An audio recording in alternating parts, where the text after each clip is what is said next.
Welcome back to the GSMC Dead Ball Sports Podcast, hosted by GSMC Sports Network. I'm your host, Nolan Jambert. First two segments, NBA.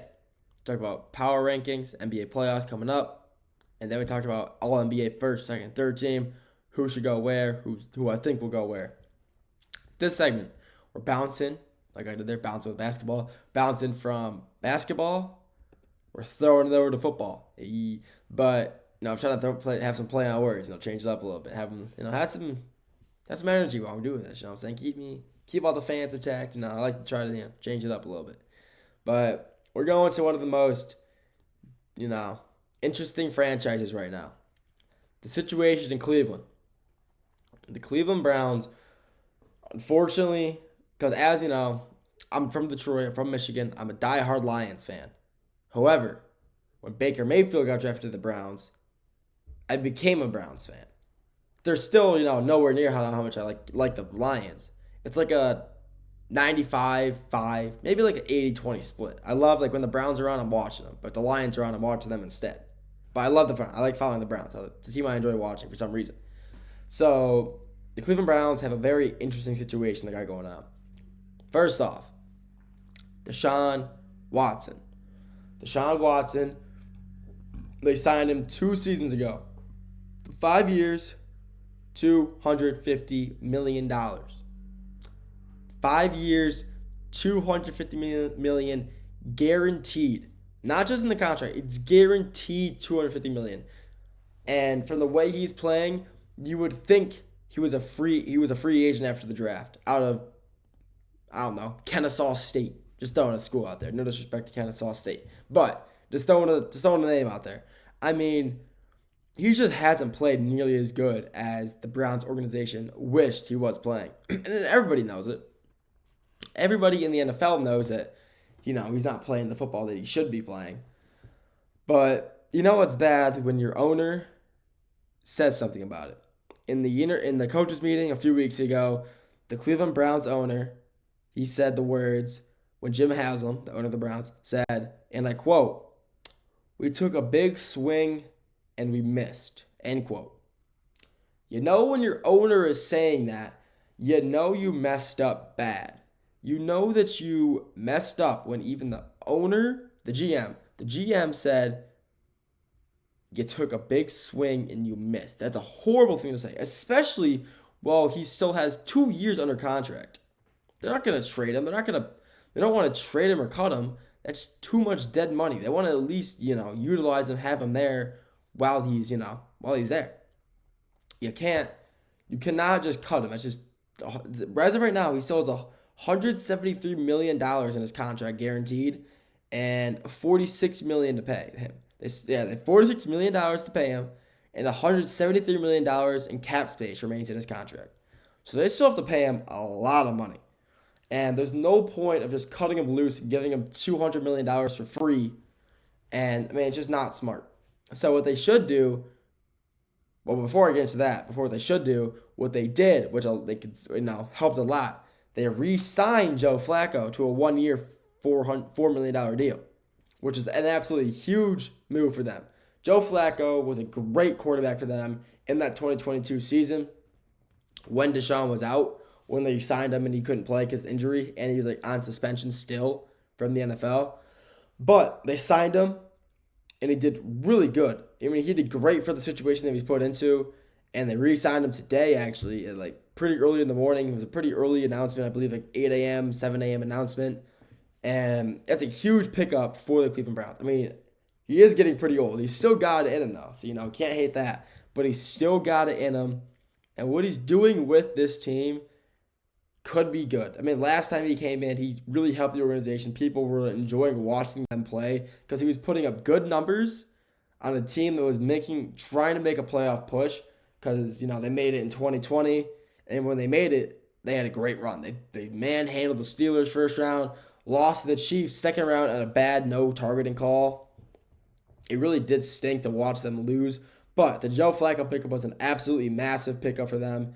And what the potential that he has on this team, again, with the weapons that he will have around him. He'll have Jerry Jeudy if they draft Travis Hunter at the second overall pick, I mean, this team is going to be so good on the offensive side of the ball. Their defense is not really an issue. They had their secondary and Cam Ward, phenomenal safety, re-signed Myles Garrett. They could, what I think they will do, I think they obviously draft either, with them just picking up Joe Flacco, I think now they draft Travis Hunter with the second overall pick, trade up to later first round, mid first round, and get Shadur if he's still on the board.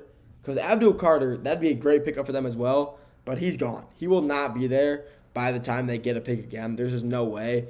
I mean, yeah, the Titans are going to pick him first overall. That's Cam Ward. But the Giants could take Abdul Carter. I mean, if the Browns select Travis Hunter, the Giants get Abdul. If the Browns select Abdul, the Giants get Travis Hunter. I mean, there's no way either of them are still available by the time the Browns trade up, unless they trade for the third overall pick, which the Giants will not accept. There's just no way. But they could end up, drafting Travis, trading up, get Shadur, and I mean, that offense would be insane. You got the team chemistry already from Colorado with a vetted quarterback like Flacco. I mean, this Browns team is going to be very interesting to see for sure. I mean, the Browns know what they have to get. Yeah, they'll get a few linebackers, get some few D linemen, maybe. I mean, they're deep. Their secondary is not bad at all. Their secondary is not really a concern for them. They weren't losing games last year because of how many points they were letting up. It's because they weren't scoring enough points on offense. That was their problem. Their defense is only letting up about 2 touchdowns, maybe 3 touchdowns a game, which honestly is not bad considering how good NFL players are, like how good these kids are built nowadays, how fast, how agile, how good they are. Letting up 2 touchdowns a game isn't too bad. It's just when your offense is putting up 3, 7, 10 points and you're losing games like that. I mean, it's just a bad look. And towards like the last 3 games of the season, they weren't making the playoffs. They won 3 games. They just started to sit all their starters anyway. So they're going to rest them up. Yeah, towards the end of the season, you can look at the box scores. They were letting up more points, and that wasn't their starters. That was their second, third strings practice squad guys. So they should honestly, look into. Obviously, it's going to be Travis, probably second overall pick now, just because they got Joe Flacco. Straight up for Shadur, and then maybe probably get some D linemen to match Myles Garrett on his other side. If Myles is going, right, get some kid, I'm going to say Abdul Carter. They won't get him. He will be gone, but pick him up on the other side. I mean, that'd be an insane duo. Abdul and Myles Garrett. I mean, that's an insane combination of players to have on one side of the ball.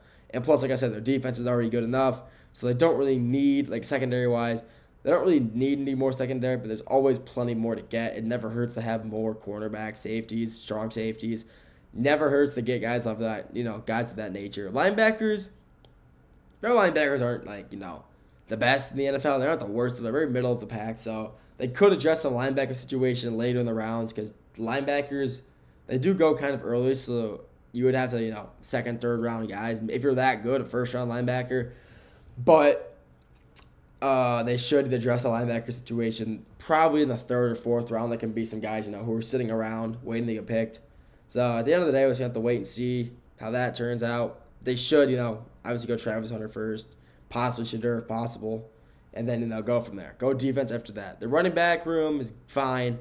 Offensive line is really good. I think their offensive line is good. People don't, but I think they have they're good enough offensive line to, protect Joe Flacco. They can always make trades as well. They have a lot of cap room, even with this Deshaun Watson contract.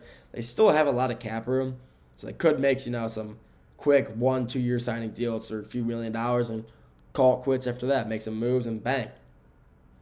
Well, we will see in about 2 weeks, week and a half, when we're going to Green Bay for the draft. We'll see what happens with Cleveland. We'll see what happens to every team, but Cleveland Browns are going to be a very interesting team to see draft, who they'll pick, who will go where, and what they decide to do. So they matter of time.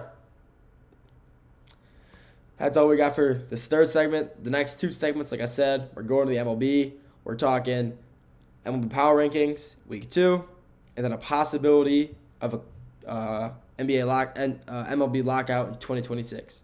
We'll get right back to that after the break.